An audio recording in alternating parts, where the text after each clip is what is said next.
So it begins. Self-reflections of representations that have hurt me, that have hurt my feelings. A few months ago, I was doing research on my family, like we all do, just curious. And I knew I had, I guess what people would say, important political family history. And I just put in my great-great-grandfather's name in Facebook. I knew he had been assassinated, and I just wanted to find out more about it. As I'm scrolling through, I see a photo with the name of the village where my family comes from, and above the name was a photo of a victim of the mafia. And I just clicked on it because it was Piana. It's the village where my family comes from.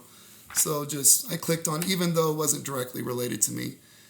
And further down below the picture is like a more descriptive narration of who it was. And it turned out the photo was my great-great-grandfather. It was pretty vivid. He was laying on a sidewalk with a coat over his head with blood running away. It was pretty big amount of, it was a large amount of blood. He was shot in the head. And around him were 3 females. I'm presuming my grandmother, aunt, and someone else were just kind of protecting him. Didn't want the body taken away. And at first it was more of a shock, like, wow, that's a lot of blood. He's dead. But then it became emotional when I realized, I was like, wait, that's my grandpa. Maybe my great-great-grandpa, it was my grandfather. We've been through a lot of hardships to make it to this country. And there was all the reasoning in a black and white photo of a dead man on the ground, why we had those hardships. And it became emotional over a few-week period.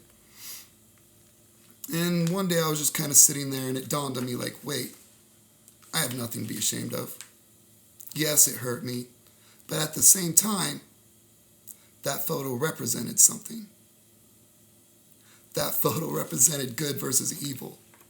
And good doesn't always win, I'm here to tell you. More often than not, evil does triumph. But still, the fight of good represents something in all good people. And it dawned on me, I was like, this is really cool. I'm a part of something bigger than I'll ever probably really understand. And as a fantasy nerd, this scene came to mind, and it's in the first Lord of the Rings. The Narsil sword, the broken sword of Narsil. And one of the fellows picks it up and it pricks him. It was still sharp. And call me a metaphorical nerd or what have you, but it clicked with my story that we didn't lose that day. We fought for the right reasons against evil. I'm still here. I'm still doing well. I'm trying to change the world we live in. And that's my story. I hope you enjoyed it.